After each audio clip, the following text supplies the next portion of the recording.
Hi all! Sankranti వచ్చిందంటే పిండి వంటలు ఖచ్చితంగా చేసుకుంటాం కదండీ! అందులోకి పిల్లలకి ఎంతో ఇష్టమైన చిట్టి గారెలైతే చేసుకుందాం ఈరోజు. పాకంతో పని లేకుండా చాలా టేస్టీగా, క్రిస్పీగా ఉంటాయండి. ఎన్ని రోజులైనా సరే మనం స్టోర్ చేసుకోవచ్చు వీటిల్ని. ఇక స్టవ్ మీద గిన్నె పెట్టుకొని 1 కప్పు పాలేసుకొని పాలు పొంగు రాగానే 2 టేబుల్ స్పూన్స్ షుగర్ అయితే వేసుకొని కరిగాక పక్కన పెట్టేయాలి. ఒక మిక్సీ జార్ తీసుకొని 2 టేబుల్ స్పూన్స్ షుగర్, 4-5 ఇలాచీ వేసుకొని పౌడర్ చేసి పక్కన పెట్టుకోవాలి.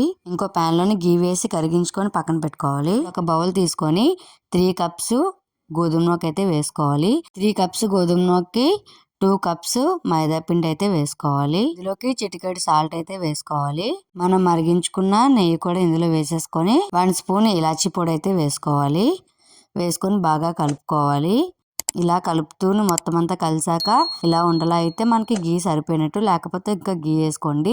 ఇప్పుడు ఇందులోకి మనం కొద్దిగా పాలు వేసుకుంటూ ఇలా చపాతీ ముద్దలా అయితే కలుపుకోవాలి. కొద్దిగా సాఫ్ట్ గా కలుపుకోవాలి. ఇప్పుడు పక్కన పెట్టేసుకోవాలి ఒక 5 మినిట్స్. స్టవ్ మీద కడాయి పెట్టుకొని డీప్ ఫ్రై సరిపడా ఆయిల్ అయితే వేసుకొని వేడి చేసుకోవాలి. 5 మినిట్స్ తర్వాత ఈ ఉండని చిన్న చిన్న బాల్స్ లా చేసుకొని ఇప్పుడు ఇలాగా గవలు చేసుకునే చెక్క ఉంటుంది కదండి, దీనికి నెయ్యి అది అప్లై చేసి దీని మీద ఉండ పెట్టి ఇలా నేను చూపిస్తున్న విధంగా ప్రెస్ చేసుకుంటూ ఇలా చేసుకుంటే చిట్టి గారెలు అయితే రెడీ అయిపోతాయండి. మొత్తం ఈ పిండి అంతా కూడా మొత్తం ఇవన్నీ చిట్టి గారెలు చేసుకోవాలి. ఇక్కడైతే మా బాబు నాకు చిట్టి గారెలు చేయడంలో హెల్ప్ అయితే చేస్తున్నాడండి. నేను చెప్పే ప్రాసెస్ లోనే మొత్తం చిట్టి గారెలు అన్ని కూడా చేసేసుకోవాలండి. కొద్దిగా టైం పడుతుంది కానీ చాలా మంచిగా వస్తాయండి. మొత్తం చేసుకున్న తర్వాత ఆయిల్ సిమ్ లోని పెట్టుకొని మనం అయితే ఫ్రై చేసుకోవాలి. ఇవి వెంటనే వేసిన వెంటనే గరిటె పెట్టకూడదండి. ఇలాగా ఒక 5 మినిట్స్ తర్వాత గరిటె పెట్టి ఇలా కదుపుతూ ఇలా గోల్డెన్ బ్రౌన్ కలర్ వచ్చే వరకు మనం అయితే ఫ్రై చేసుకోవాలండి. వేడిగా ఉన్నప్పుడు మెత్తగా ఉంటాయండి. కొద్దిగా చల్లారిన తర్వాత క్రిస్పీగా వస్తాయి. చాలా టేస్టీగా ఉంటాయండి. పిల్లలకైతే చాలా నచ్చుతాయి.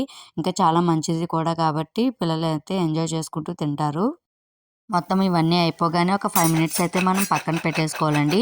కొద్దిగా చల్లారిన తర్వాత అయితే మనం ఏదైనా ఒక బాక్స్లో వేసుకొని స్టోర్ అయితే చేసుకోవచ్చు.